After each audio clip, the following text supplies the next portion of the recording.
Narcissists can be highly charismatic and persuasive people. They can be charming. They can be the life of the party. They can be your charismatic boss, your really life of the party friend.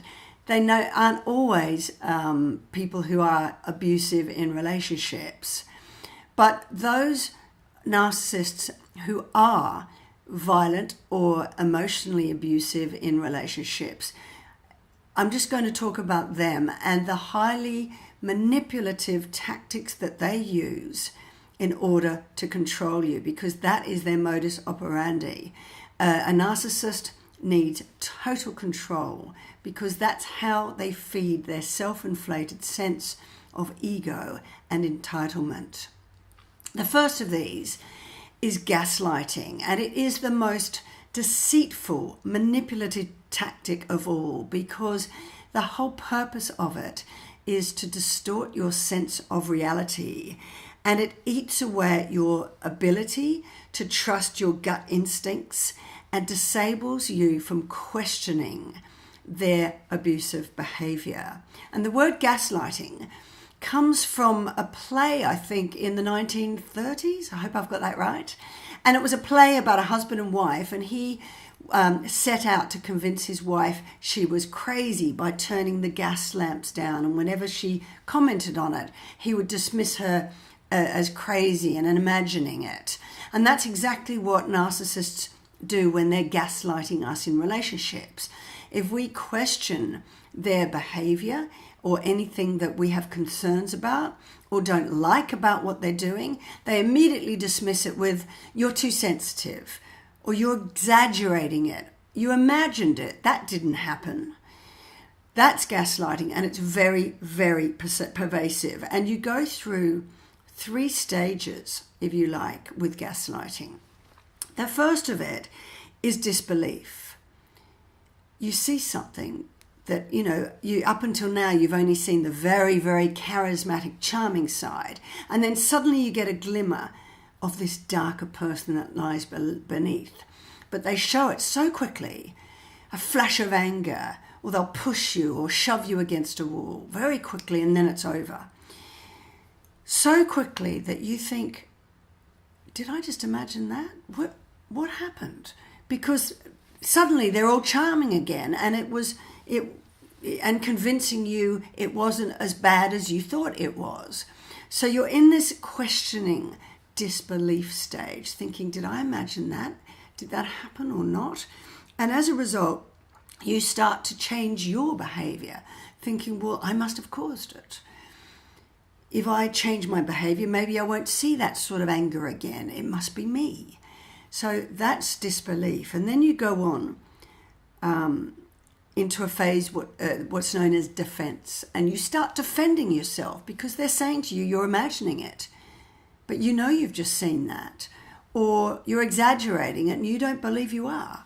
Or you're too sensitive. So you start to try and defend yourself. And when you can't, and they continue to try and convince you that the blame is you, it's not their behavior, but you for bringing it up, you then start to modify your own behavior.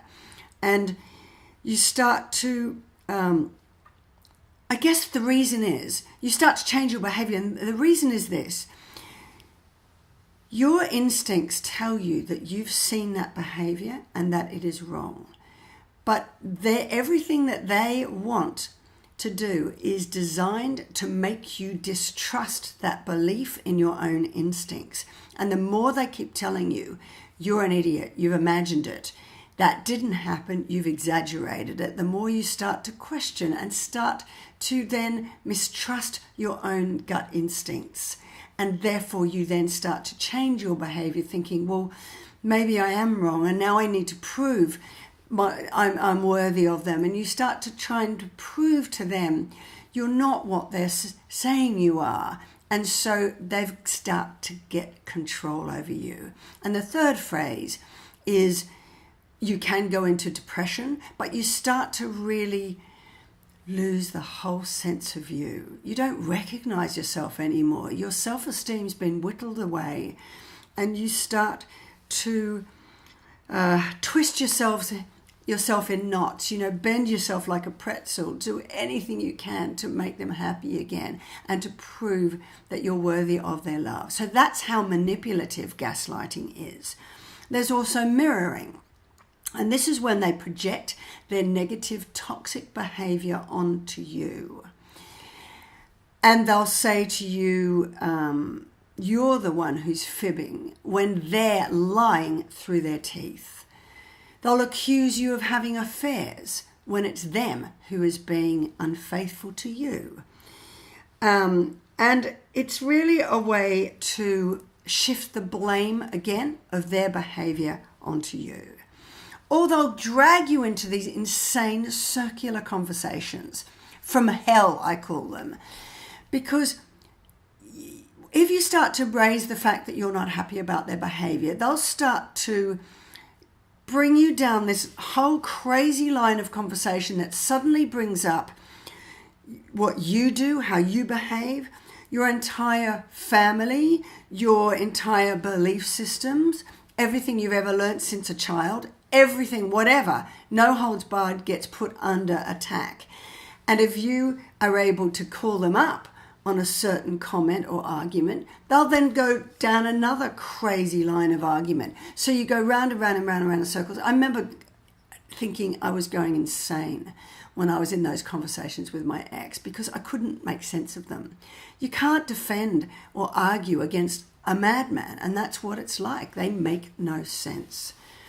So circular conversations, they're just designed to make you again feel unsettled, for them to blame you.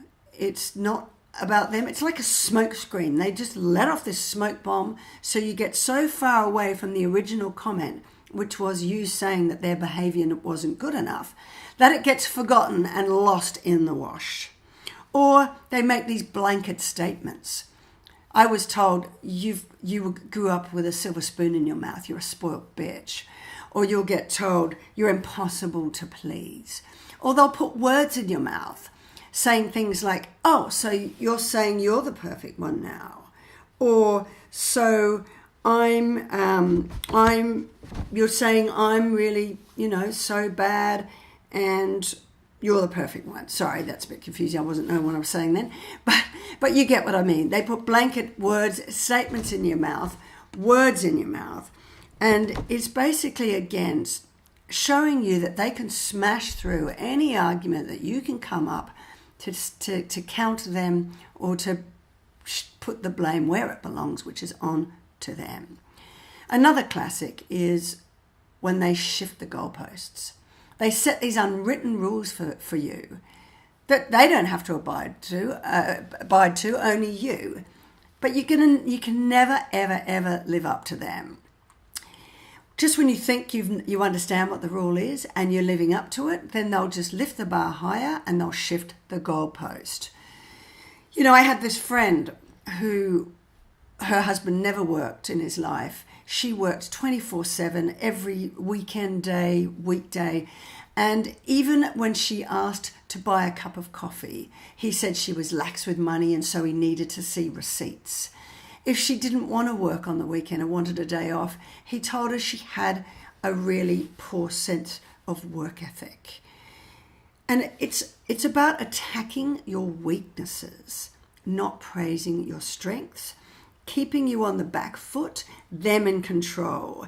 And it's designed to encourage this sense that you are unworthy and instilling that, reinforcing that you are unworthy. Another tactic is threatening to cut you off financially, threatening you with violence. If I can't have you, no one can.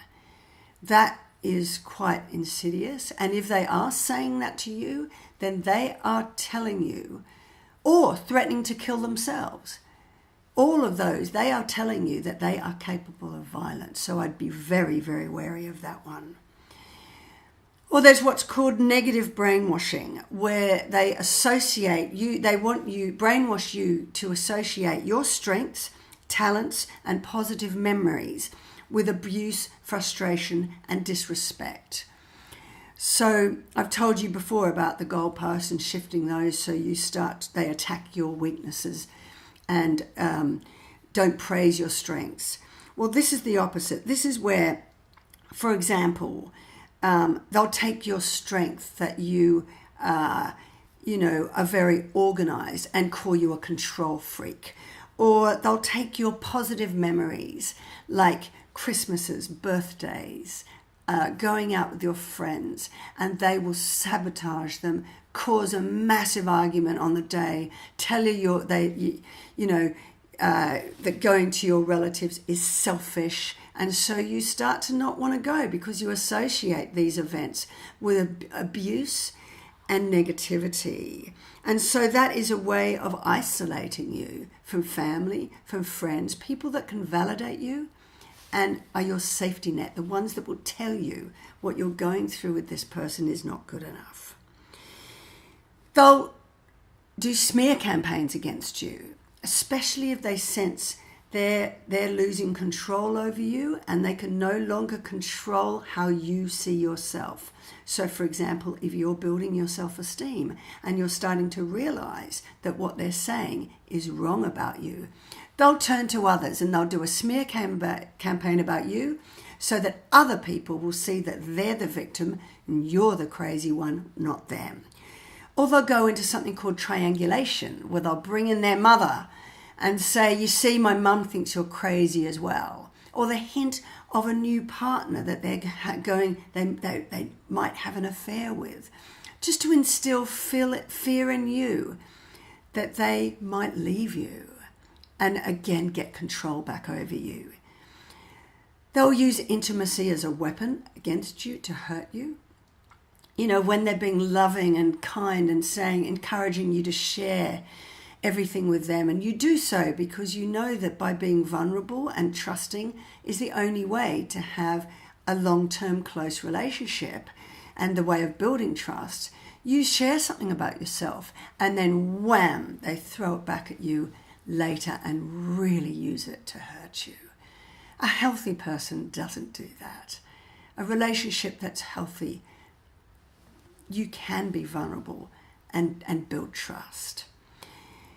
They test the waters over what boundaries you have, whether you've got strong ones or weak ones. They start to push.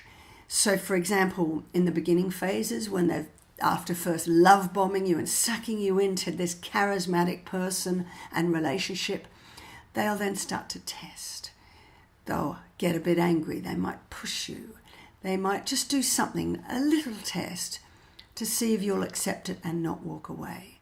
I remember my ex pushing me against a wall, and it was so quick and it was over.